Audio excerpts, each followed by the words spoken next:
or an association of two or more states into one state. The extent, modifications, and objects of the federal authority are mere matters of discretion. Like, don't worry your pretty little head about it. Right? So long as the separate organizations of the members be not abolished, so long as it exists by a constitutional necessity for local purposes, though it should be in perfect subordination to the general authority of the Union, it would still be, in fact and in theory, an association of states, or a confederacy. This fully corresponds in every rational import of the term with the idea of a federal government. So he's twisting the words around to say, no, it's really a federal government because we didn't erase all the lines. Patrick Henry wrote in 1788, "The fate of this question and America may depend on this. Have they said, 'We the states'? Have they made a proposal of a compact between states? If they had, this would be a confederation. It is otherwise most clearly a consolidated government. The question turns, sir, on that poor little thing, the expression, 'we the people,' instead of 'States of America.' I need not take much pains to show that the principles of this system are extremely pernicious, impolitic, and dangerous.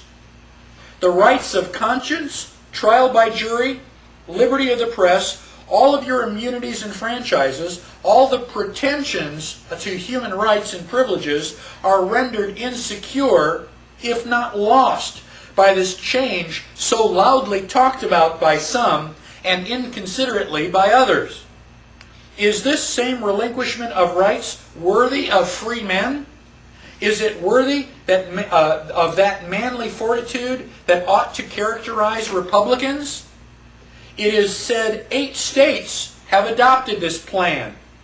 I declare that if 12 states and a half had adopted it, I would, with manly firmness, and in spite of an erring world, reject it." So Patrick Henry says, you're all wrong. It is not a federal government. It is a national government, and I don't care how many people say that 2 + 2 is equal to 5. It's not. So there were people at the time who were opposed to the Constitution because they were afraid that it gave too much power to the government. We've got 225 years of hindsight. Who was right?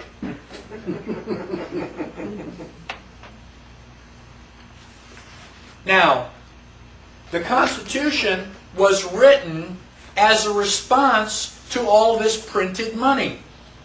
When you print money, you cause inflation. When you cause inflation, people will not accept the currency. If people do not accept the currency, the economy stops.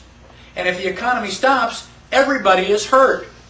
And so they said, go to Washington and create something, fix the Articles of Confederation. They didn't. They replaced it. Started from scratch with the Constitution. It was signed on September 17th, 1787. All right? We're very, very close to September 17th, Constitution Day. What are you doing for Constitution Day to, celebrate that document, right? Or possibly to announce how bad that document is. The Constitution is a wonderful document, but it has some terrible flaws in it. If you don't read the document, you don't know what the flaws are. Now, the Constitution had to go out and had to be ratified. Why? Because they didn't have authorization to do that. They had to get permission from the people. And so the states, the 13 colonies, had to ratify it. How many colonies had to ratify it before it became the supreme law of the land? 9. The Articles of Confederation said it had to be unanimous. You think they would have been able to be unanimous? No. So Alexander Hamilton said, we got to get away with less. We'll do it for 9. And then just kind of force everybody into it. Now, eventually, all 13 states did ratify it. But only 9 were required. Now, when we ratified the Constitution, that was 2 years later, in 1789. 1789 was the same year that we wrote the Bill of Rights. Well, why did we write a Bill of Rights? Wasn't the Constitution good enough? No. They were afraid that the Constitution gave too many powers to the federal government. We wanted protection from the government. We wanted a Bill of Rights.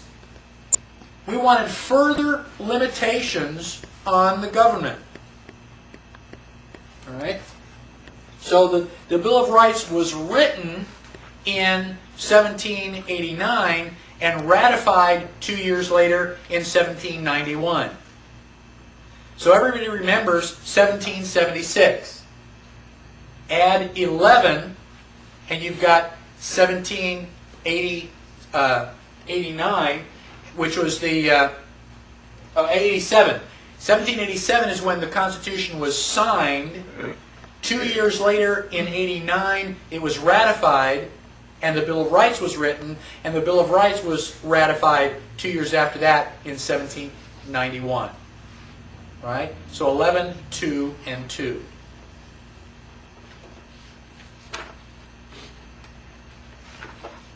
Now, let's talk about the Constitution, finally. If you open up your book on the Constitution to page 17, we have the preamble. What is a preamble? It's a paragraph that says why we are writing this document. It's a statement of purpose. Most of you should know this by heart. It says, we the people of the United States, in order to form a more perfect union, establish justice, ensure domestic tranquility, provide for the common defense, promote the general welfare, and secure the blessings of liberty to ourselves and our posterity, do ordain and establish this Constitution for the United States of America. Okay? That's why we were writing the Constitution. So, to form a more perfect union, that means they already had a union.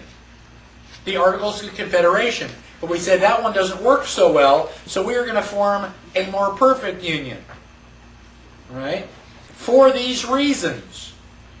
And then it says we're going to secure the blessings of liberty to ourselves and our posterity. Does that mean for everybody?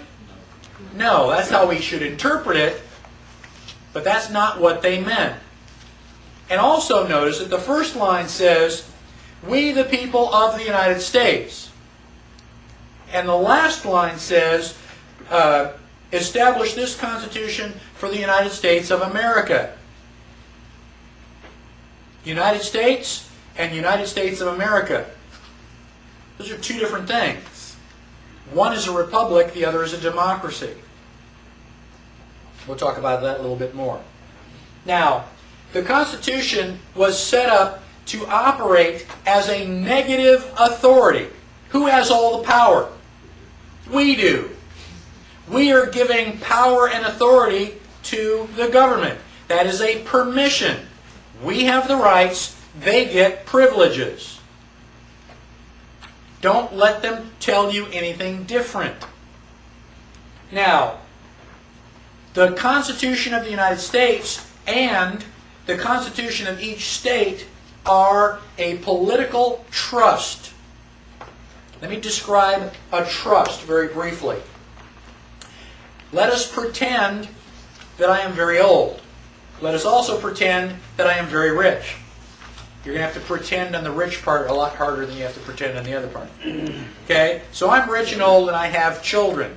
And I want to leave my money, all my millions of dollars for my children. But their children